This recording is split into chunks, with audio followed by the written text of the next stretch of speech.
posibilidad ng tagumpay o kabiguan, ng ligaya o lungkot. Kaya marapat lamang na tanggapin si Jesus bilang tagapagligtas at Panginoon. At matapos yun ay panariwain ang katapatan at paglapit sa Kanya bawat araw o day by day. Ang day by day ay naglalayong umalalay sa pang-araw-araw na pamumuhay. Narito po si Kuya Ed Lapis sa mensaheng pinamagatang What God Doesn't Usually Do.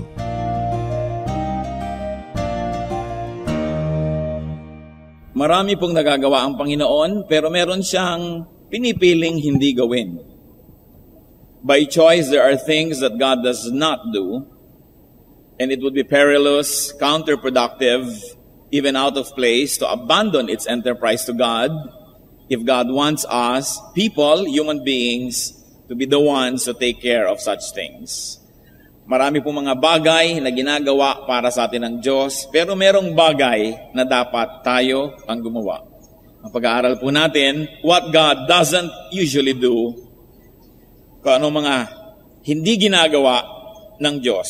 Panginoon, salamat po sapagkat kayo'y Diyos na makapangyarihan. Kayo po ang maghari sa aming puso. Kayo po ang maghari sa bulwagang ito. May your peace reign in our hearts. Forgive us our sins. Cleanse us from all our iniquities. Speak to your people. May you silence us, O God, and may we be still before your presence so we may hear your voice. Protect us from all evil men and evil spirits that may have malicious plans against us, against this assembly. And may you also protect our loved ones who are out of sight right now. Nawa ang inyo pong kapayapaan ang magbigay sa amin, Panginoon, ng linaw ng pag-iisip. Lumakad kayo sa aming kalagitnaan, Panginoon, at bigyan niyo po kami ng inyong pagpapala. Yan po ang aming inaasam at hinihingi sa inyo. Be the speaker, O God. Use your servant only as your footstool. Glorify yourself. Lift us up to better understanding of you. Let your will be done. In the name of Jesus our Lord, we pray. Amen. What God doesn't do. First of all, what is the scope of God's power?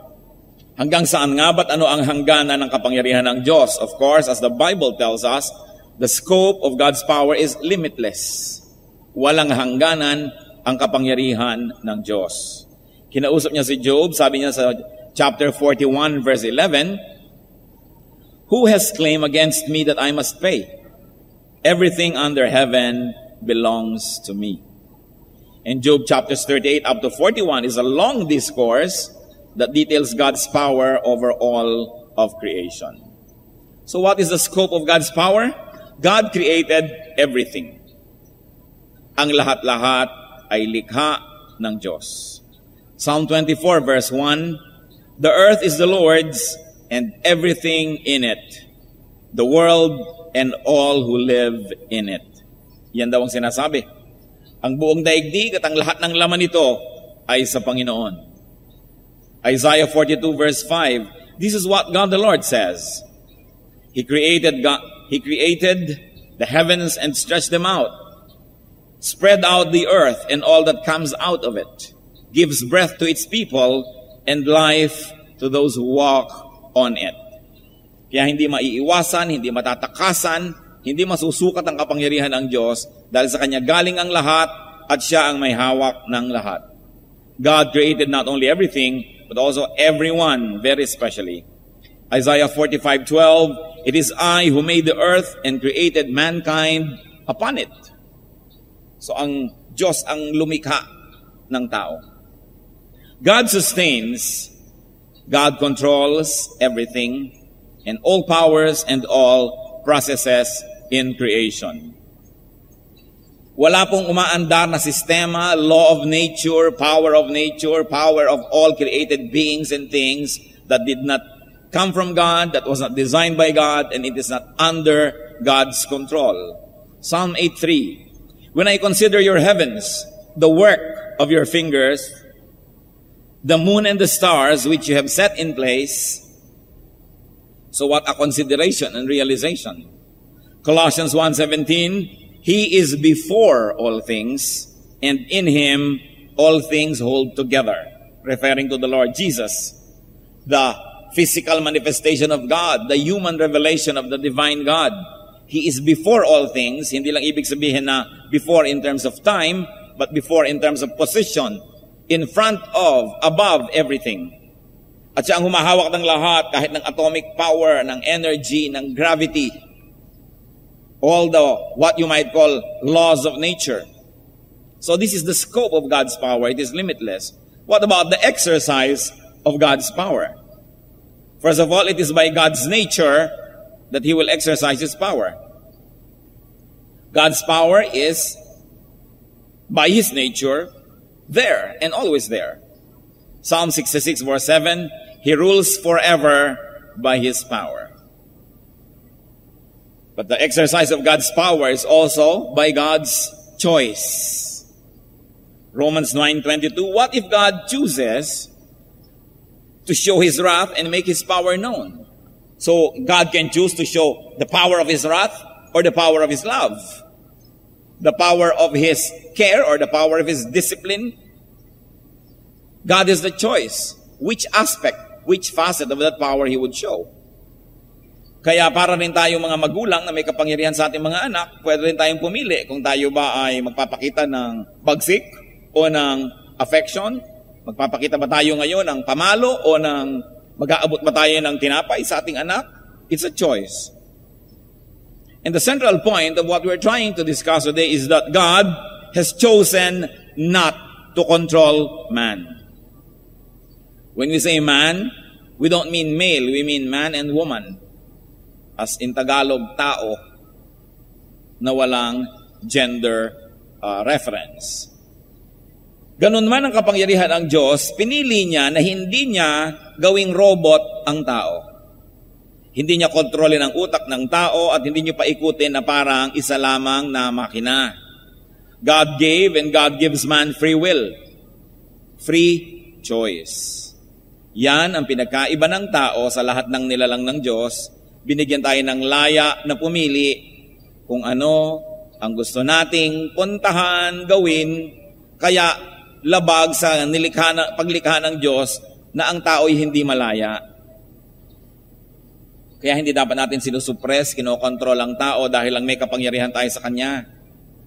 Hindi lang kung ikaw ang magulang, kokontrolin mo na ang iyong mga anak na parang wala silang sariling kalooban. Hindi lang kung ikaw ang husband, kokontrolin mo ang iyong wife na parang dahil ikaw ang head of the family ay wala na siyang utak para sa kanyang sarili. Hindi kung ikaw ang may kapangyarihan at nagbibigay ng pera, ikaw ang magpapaandar ng lahat at aalisan mo ng laya ang iyong kapwa na mag-isip. Ang Diyos nga na lumikha ng langit at lupa at nagbibigay ng lahat-lahat ay piniling hindi tayo kontrolin. Kaya labag sa disenyo ng Diyos para sa tao ang pagkontrol. Genesis 3:3, God did say, you must not eat fruit from the tree that is in the middle of the garden, and you must not touch it, or you will die. So here is Eve quoting the Lord. May addition pa, you must not touch it. Pero ang binigay ng Panginoon, instruction sa kanila, pwede niyong kainin ang lahat ng bunga, ng lahat ng puno, liban lang sa isang ito. May choice. Kasi kung wala namang bawal kainin doon, walang choice. Automatic na nagiging masunurin ka dahil wala ka namang pagkakataong hindi sumunod. So there is a choice to obey God or not. But while God gives man free choice, God's sovereignty covers even areas outside of His perfect will for man. Kung binigyan tayo ng Diyos ng bakod, sinabi niyang, diyan ka lang sa bakod, sa loob ng bakod na yan, yan ang maganda para sa iyo, dinisenyo ko ang lahat na maganda para dyan. Pero kahit naman tayo po lumabag sa kalooban ng Diyos at lumabas sa bakod na yon, nandun pa rin sa labas ang Diyos at Diyos pa rin siya doon.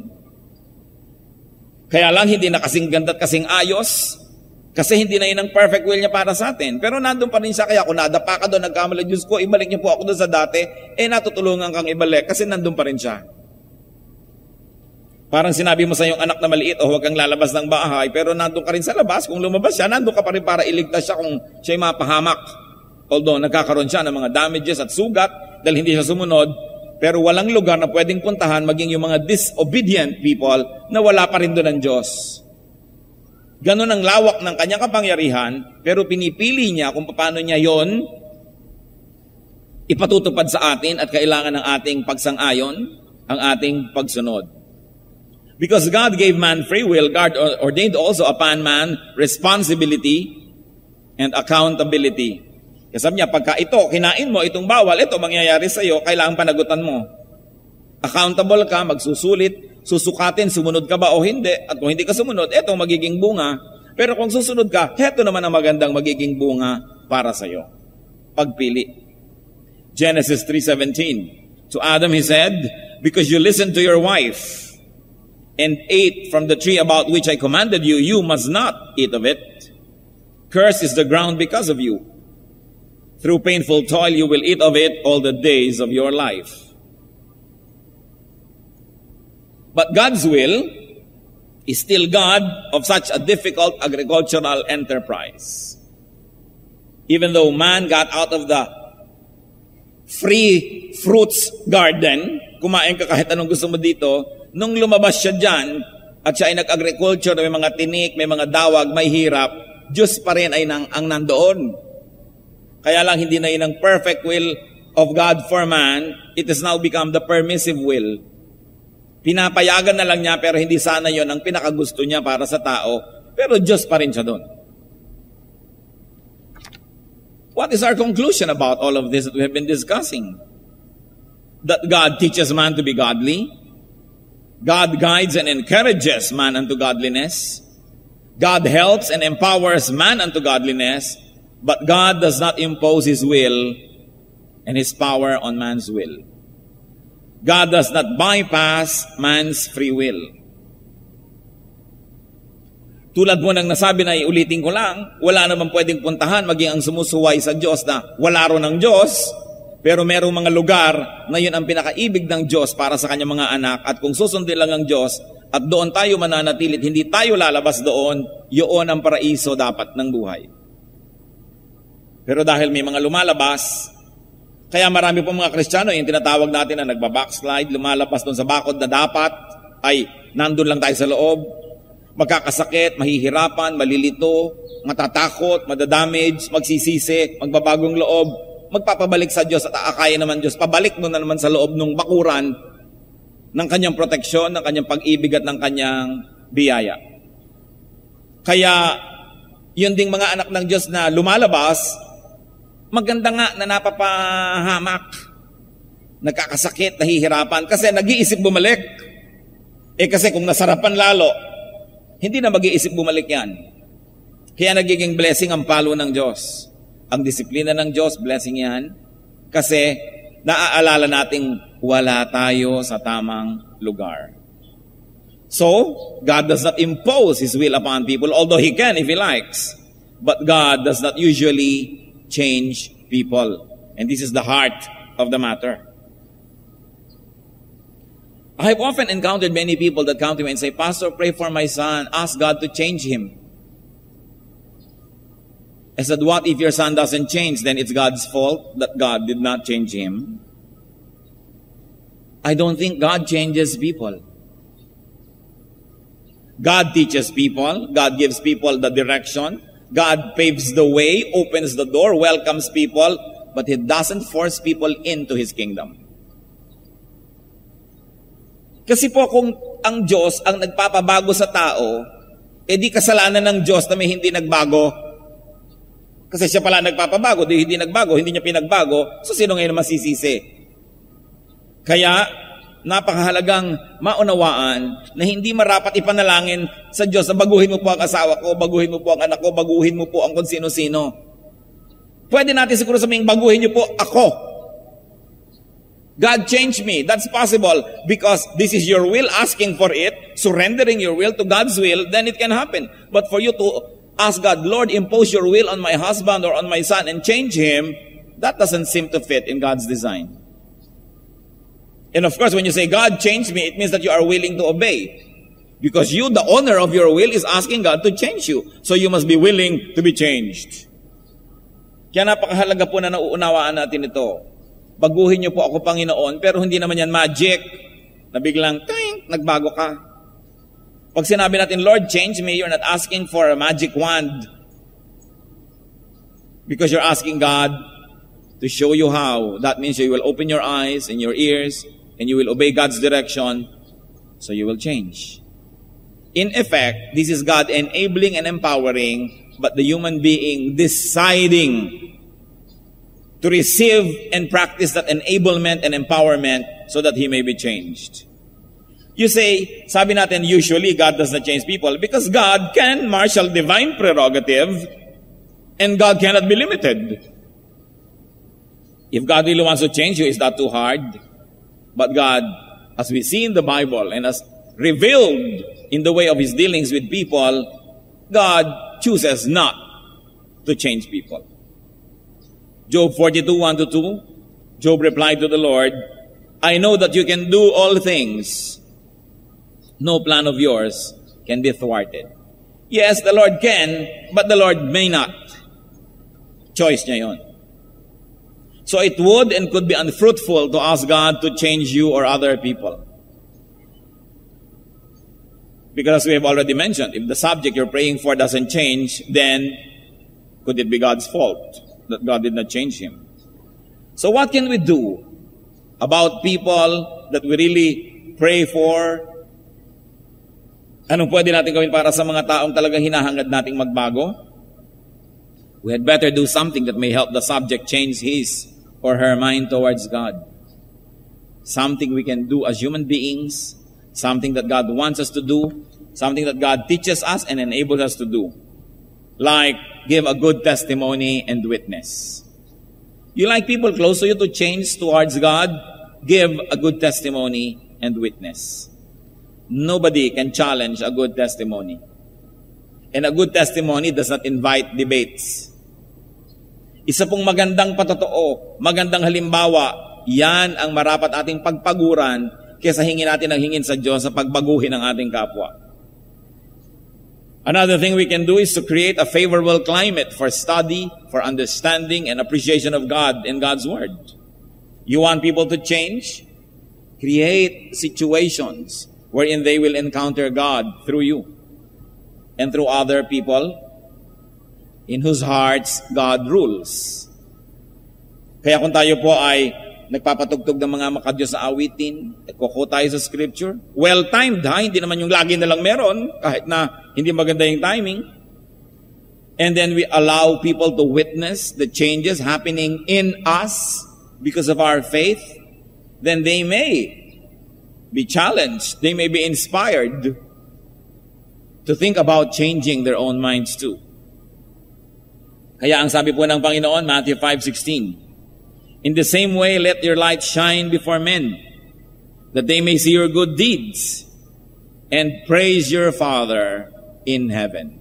So you see the relationship. You do good, people see the good that you do, they praise God. Not you, but God. That means it's a very good witness that you did not attract the attention to yourself so that you may be praised. But God is praised. Wala po kasing pwede makipagtalo sa isang mabuting ugali, sa isang magandang puso, sa isang malinis na pamumuhay. Hindi yung turo tayo ng turo, daldal tayo ng daldal, tapos nasisilip yung buhay natin. Ang galing-galing mo mag-quote ng verse, sa buhay mo ganito. Paano nga naman may inspire magbago ang ating kapwa? So, it's important that the person is challenged spiritually, emotionally, intellectually to decide to change. Because transformation is man's personal decision.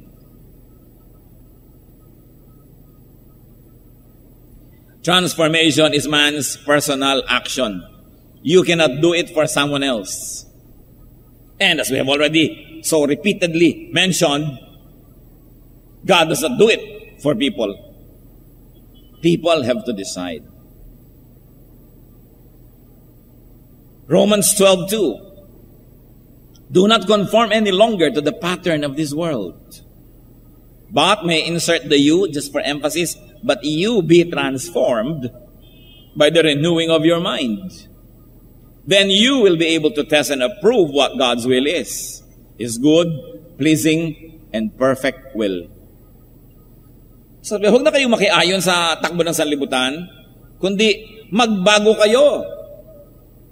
At paano kayo magbabago? Baguhin ninyo ang inyong isip, ang inyong pag-iisip, ang paraan ng pag-iisip. At kayo mismo ang makakapagpatunay, habang binabago nyo ang paraan ng inyong pag-iisip, na tama pala ang kaisipan ng Diyos. Tama pala yung katuruan niya. Kasi paano mo nalalamang masarap ang isang recipe pag natikman mo na?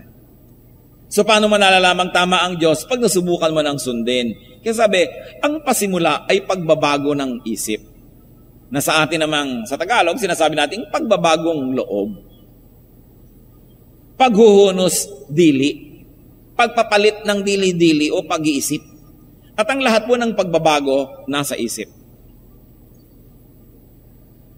It is through our thoughts, through our mind, that we can transcend the limitations of the physical world. That's why change happens in the mind. Your spiritual maturity is dependent upon the level which your mind can reach. The level of understanding of God, the level of unity with God's Spirit is attained in the way we think, not only in the way we act. Because the way we act is only a physical manifestation of what we think and how we think. And many times, the way we act is a false image of what we really think and how we really think, and that is what you call hypocrisy. Because there are many people that can sound so religious and spiritual in their rhetorics, in their studies, in their sermons, in their speeches, but their thoughts are anchored and heavily weighed down, probably by worldliness, or by lust, or by pride.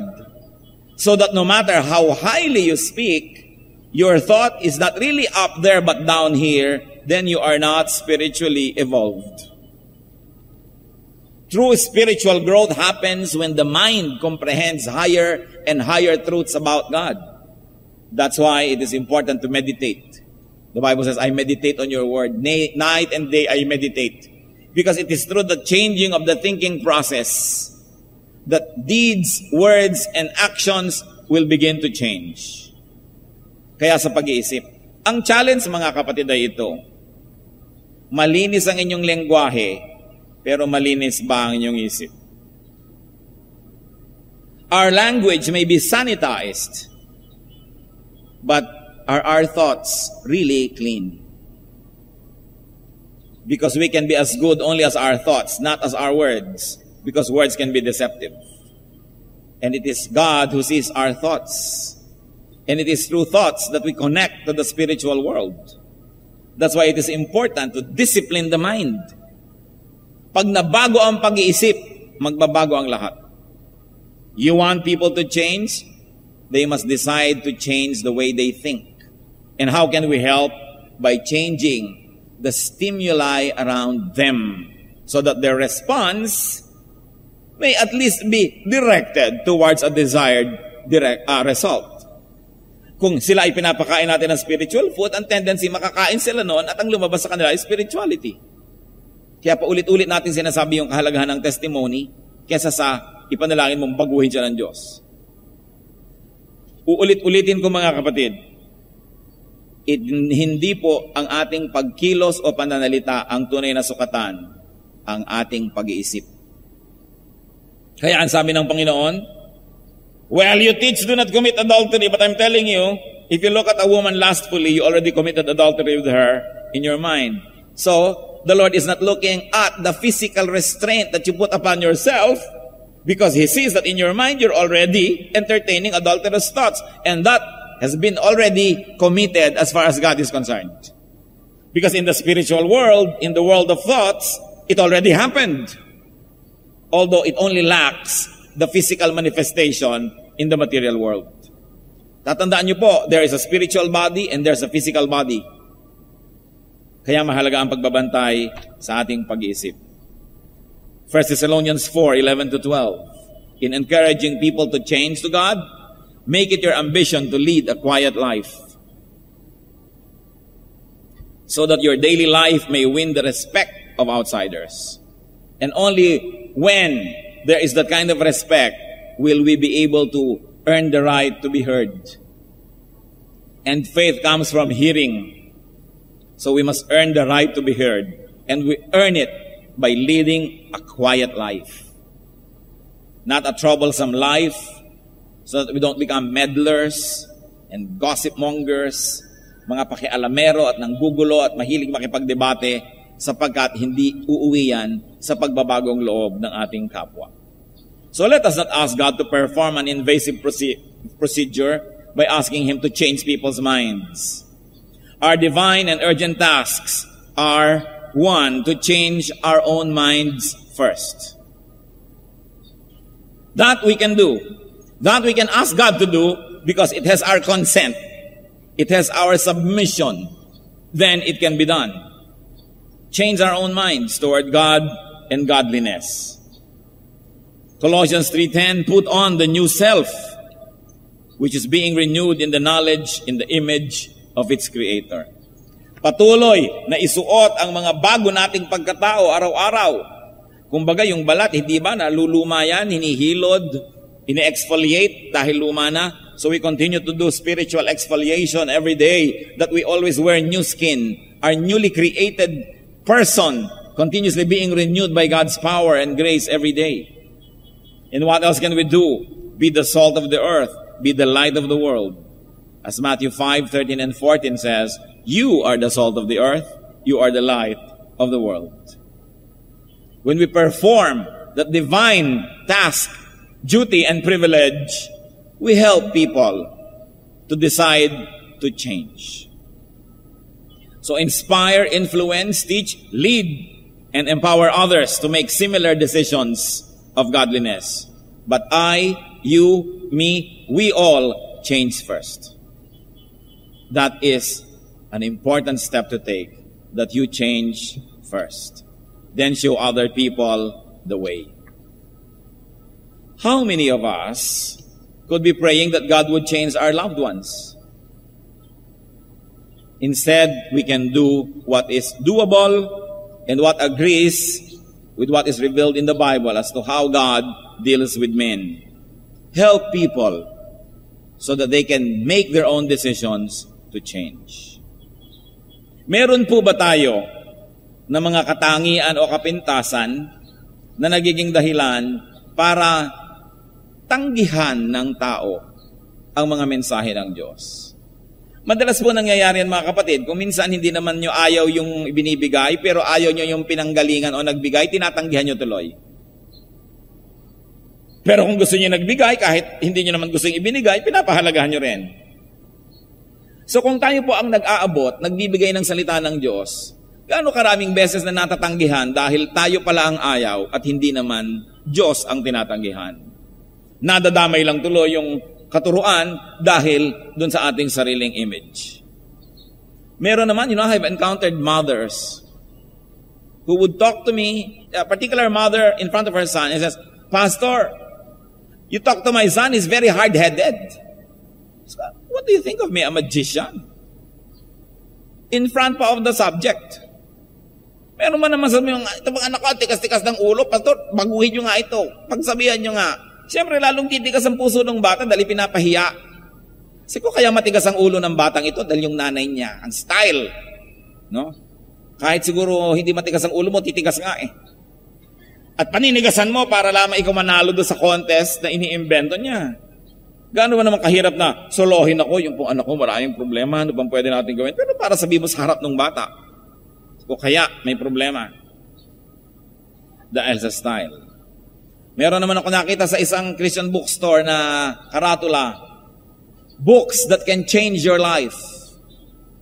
Sabi ko, how presumptuous. Why does this bookstore presume that everybody wants to change? Of course, you might feel that you're spiritually superior and you know better than most people, and because of your spiritual superiority, you know that they should all change, but from their point of view, do they like to change? So they will not enter your bookstore. Because now this is an imposition to presume that everybody needs to change and that everybody wants to change. So ano po ang tinutukoy ko dito, mga kapatid? Sometimes yung style natin ang nagpapahirap sa mga tao para lumapit sila sa Diyos. Katulad din ng mga incorrect prayer, Diyos ko, baguhin niyo po ang asawa ko, baguhin niyo po siya, baguhin niyo po ito. Kung maaari lang sigurong sumagot ang Diyos, sinabi ko ba na ginagawa ko yan? Bakit yan ang dinadasal mo? Di ba ang sabi, if we pray according to God's will, He hears us. So even our prayer must be patterned after God's revealed will about Himself. Kaya mahalaga mga kapatid, suriin natin ang ating sarili. Gustong-gusto nating magbago ang mga mahal natin sa buhay. Pero unahin muna natin baguhin ang ating sarili. At kung nagkaroon na kayo ng mga konting mga pagbabago o marami-rami na rin, patuloy tayong magbago sapagkat hindi nila kayang debatehin ang isang pabuti ng pabuti na pamumuhay. Kahit hindi tayo marunong magsalita o mag-preach, kung ang buhay po natin ay maayos na maayos, magkakaroon ng encouragement ang mga tao sa paligid natin na sila man magbago. Pero hindi tayo pupunta sa buhay ng may buhay sabihing magbago ka, magbago ka, magbago ka. Dahil sa inis na lang nila sa atin, kahit siguro gusto nilang magbago, titikisin tayo at hindi sila magbabago. Kadalasan yung style natin ang nagpapalayo sa mga tao sa Diyos. Aming Diyos, kami po'y nananalangin. Inilalapit namin sa iyo mga mahal namin sa buhay, mga kakilala, maging mga di gaanong mga malapit sa amin. Pero alam namin kailangan magbago para lumapit sa inyo. Unang-una, Lord, turuan niyo po kami na maging magandang patotoo. Na sa aming mga pamamaraan ng pakikitungo sa kanila, huwag kaming kainisan. Huwag kaming maging mapilit. Sapagkat kung kayo nga, iginagalang niyo yung free will na ibinigay niyo sa amin. Isipin din namin ito tungkol sa aming kapwa. Inilalapit namin ng mga kapatid namin ngayon, Panginoon, na maaaring gumagamit ng otoridad, kapangyarihan para kumontrol ng kapwa-tao. Kami na mga anak mo na nananalig sa iyong katotohanan, ipaalala nyo na kayo nga hindi kumokontrol sa amin.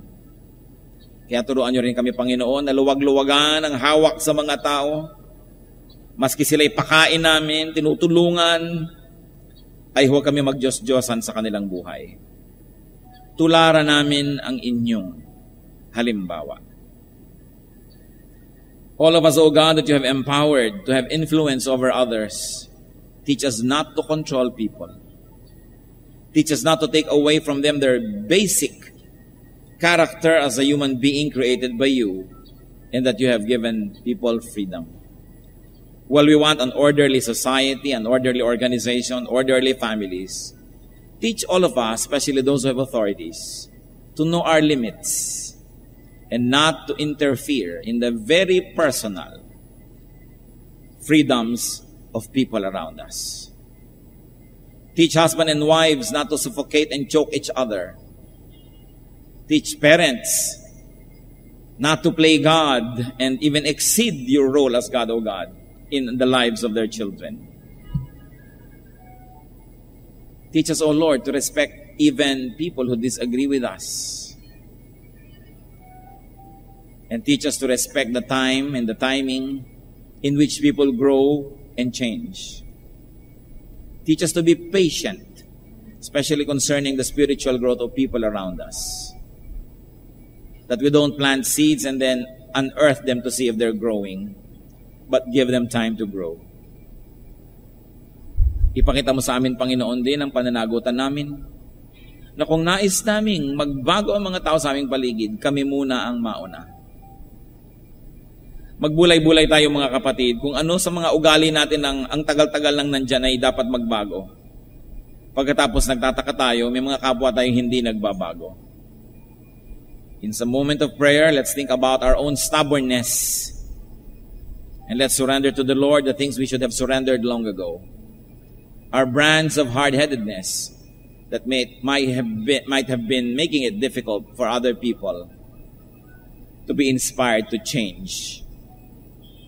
Let's reflect in moments of silence.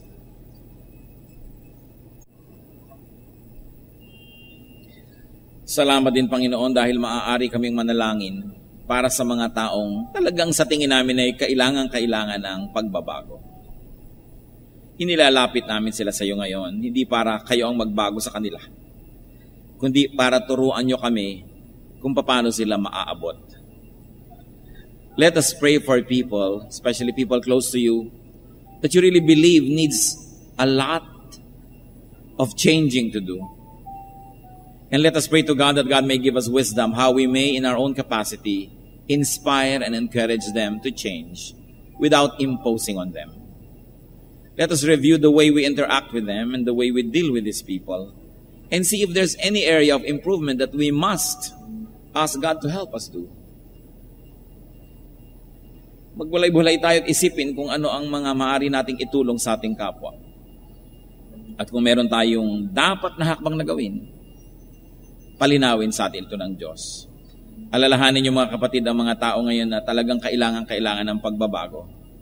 At hingan niyo ang Diyos ng karunungan kung papaano kayo magagamit niya. Aming Diyos, ang mga mahal po namin sa buhay, mga kakilala na higit kanino man kayo po ang nakakakilala sa kanila. Patawarin niyo kami kung sa aming kagustuhan na sila ay magbago ay kuminsan ay sobra kaming namumilit. Kuminsan ang pamamaraan namin ay hindi siguro nila nagugustuhan.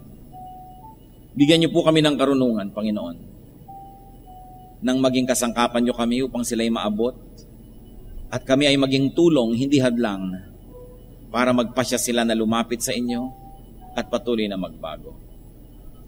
Mga ugali namin na namimilit, nang hihiya kuminsan, mga ugali namin na nagmamadali, ituro mo sa amin ang paraan na kaiga-igaya, katanggap-tanggap, at nawapagpalain mo po ang aming mga pamamaraan. At sa sandaling ito, Panginoon, nagpapasalamat po kami. Nagpapasalamat kami. Sino man sa inyo, mga kapatid, ang meron ng talagang masasabi niyo malaki, dramatic na pagbabago, salamat sa Diyos. Gusto kong tumayo kayo at magpapasalamat tayo. Sino yung nagkaroon ng halos imposibleng pagbabago pero nagbago, salamat sa Diyos. Sa tulong ng Diyos at sa inyong pagsuko sa Kanya ay nagkaroon ng pagbabago inyong pag-iisip, pamumuhay. Tumayo kayo at ipananalangin natin, ipasasalamat natin sa Diyos. Ipatotoo sa ating mga kapatid na kumikilos ang Diyos. Siya nga ay nagbabago para sa mga taong handang sumunod at magpabago. Praise God for those who are standing, who else would like to stand and say, "Oh Lord, I praise you because you, as I obey you, have really changed me in many ways." Let us celebrate the Lord's goodness and we're going to pray and we thank God. Panginoon, masdan niyo po ang iyong mga anak. Ang pagtayong ito, pagpapasalamat po sa inyo. Pagkilala sa kabutihan ninyo.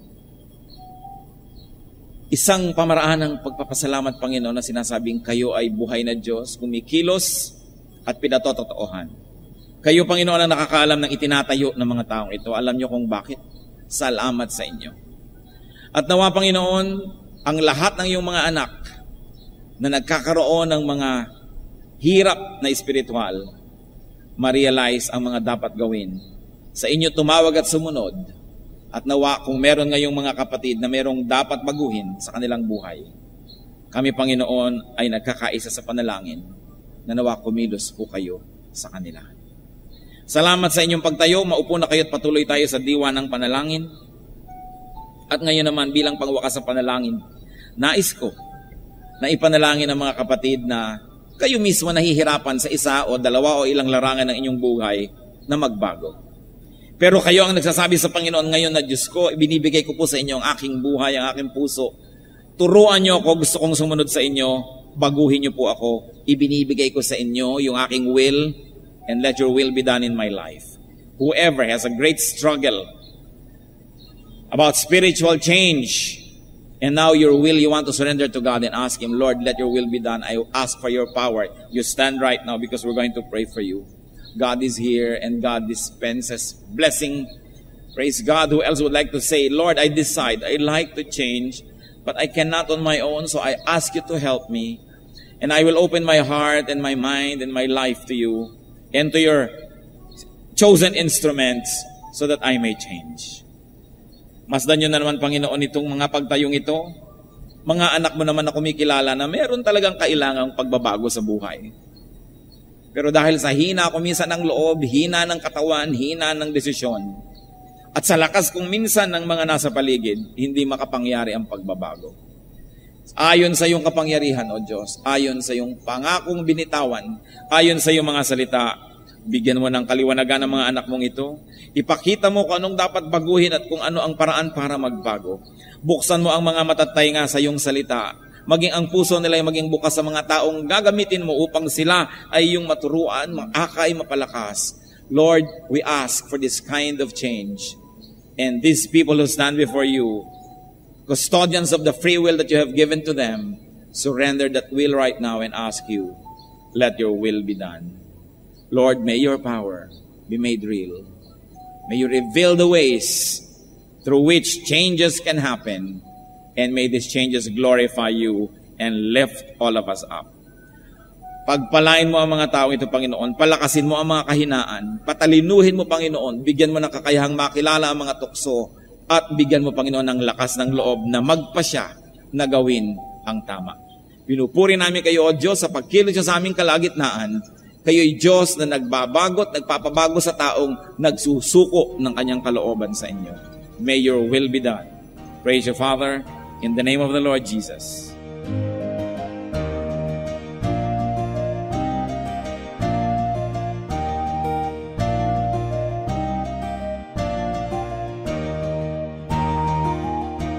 Ang katatapos pong mensahe ni Kuya Ed Lapiz ay pinamagatang What God Doesn't Usually Do.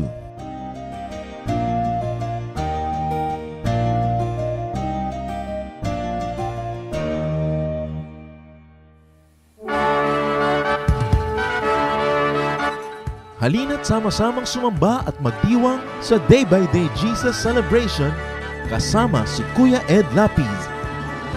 Bulwagan ng Panginoon PICC, one Sunday a month, Philippine International Convention Center, Rojas Boulevard, Pasay City.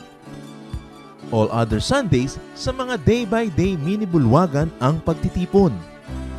Para sa buwan ng Oktubre, gaganipin ito sa October 6, 2024. 8 a.m. ang First Jesus Celebration, 10 a.m. naman ang Second Jesus Celebration. Para sa iba pang detalye, bisitahin ang ating official Facebook page, Day by Day Friends.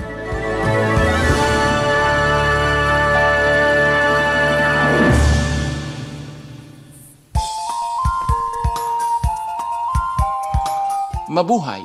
Purihin ang dakilang pangalan ng Panginoong Hesus. Ako po si Pastor Lawrence Sarmiento. Inaanyahan po namin kayo na dumalo at makisaya sa Jesus Celebration sa ating Day by Day Dasmariñas tuwing araw ng linggo sa ganap na 10:00 ng umaga.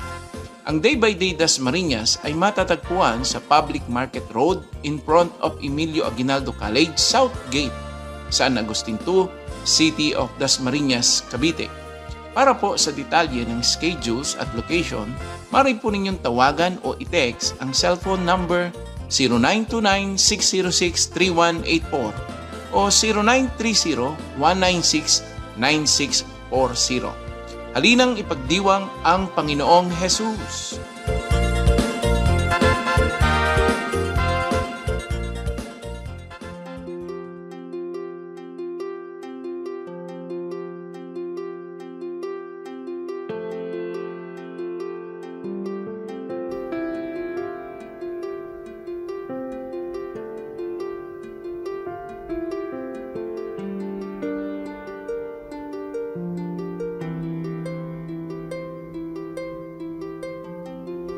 Panginoon, ang sabi niyo sa akin, lumapit lang sa inyo. Ibig ko'y diringgin, pasanin ay aalisin, lahat ng kabigatan ng isip at katawan, inilalagak ko na sa inyong kanlungan. Nais kong madama haplos ng iyong kamay, paghago sa damdamin, sinisiklot ng buhay. Nais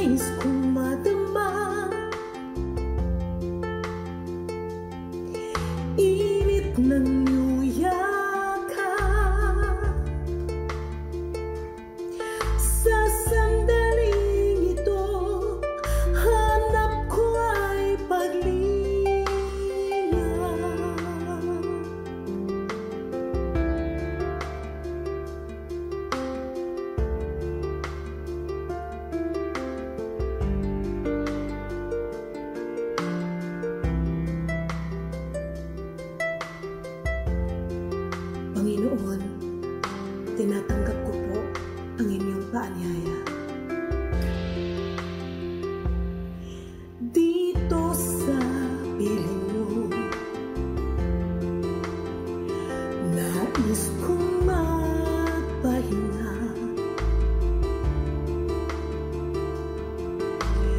Ang pagod kong puso naghahanap ng ligaya, lapatan mo ng lunas, bigyan ng pag-asa.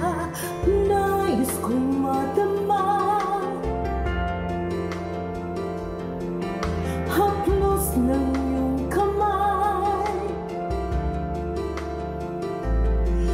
paghakot sa damdamin, sinisiklot ng buhay. Nais kong madama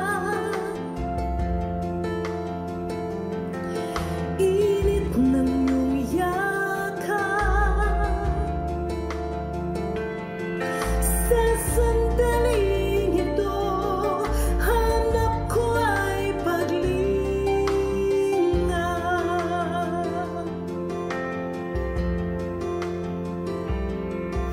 Narito ako ngayon, ito yan mo. Sa bisig ng iyong pagmamahal, nais kong madama haplos ng iyong kamay, paghakot sa damdamin, sinisiklot ng buhay. Nais kong madama init ng iyong yakap. Sa sandaling ito, hanap ko ay paglinga. Nais kong madama haplos ng iyong kamay, paghakot sa damdamin, sinisiklot ng buhay. Nais kong madama init ng iyong yakap. Sa sandaling ito, hanap ko ay paglinga.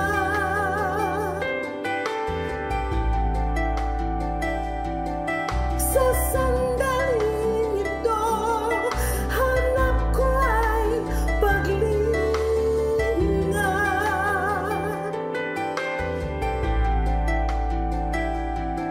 Sa sandaling ito, hanap ko ay paglinga.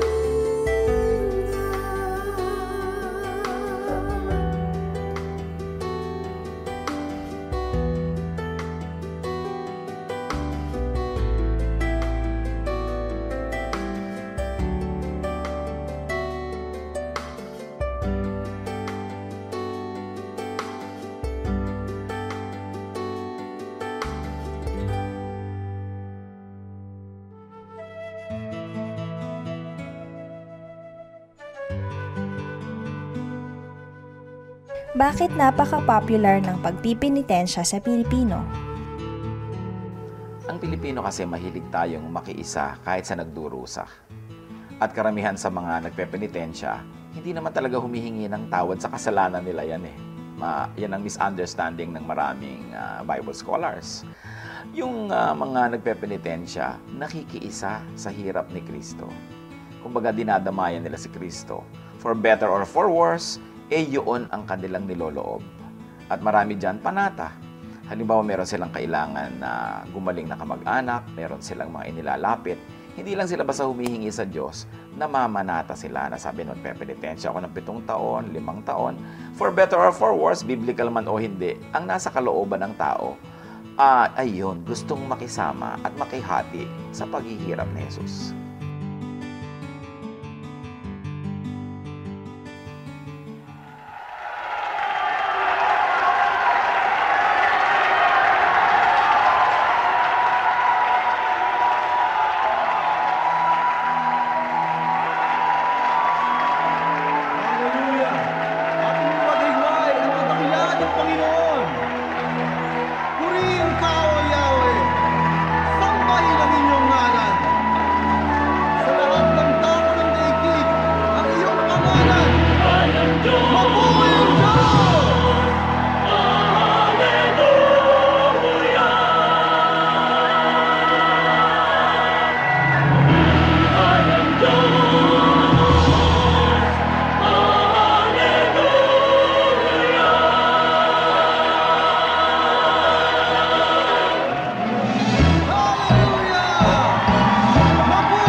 nagagalit at ituro mo sa aking buhay paano umibig sa aking kaaway.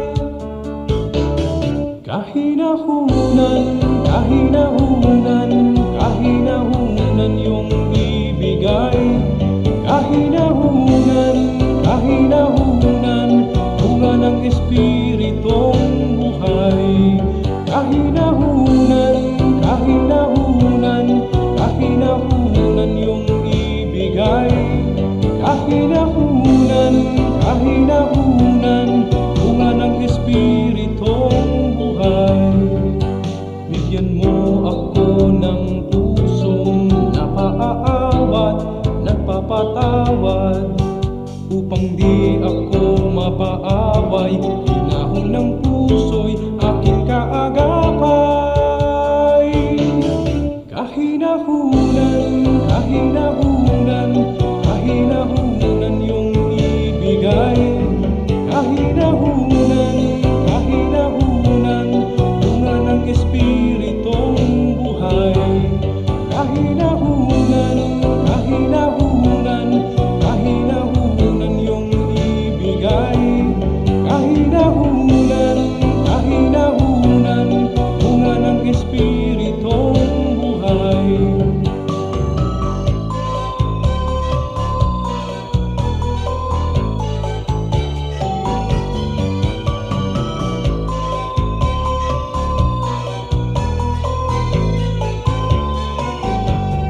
Kahinahunan, kahinahunan, kahinahunan yung ibigay. Kahinahunan, kahinahunan, bunga ng Espiritong buhay. Kahinahunan, kahinahunan, kahinahunan yung ibigay. Kahinahunan, kahinahunan, bunga ng Espiritong buhay. Kahinahunan, kahinahunan, kahinahunan yung ibigay. Kahinahunan, kahinahunan, bunga ng Espiritong buhay. Bunga ng Espiritong buhay. Bunga ng Espiritong.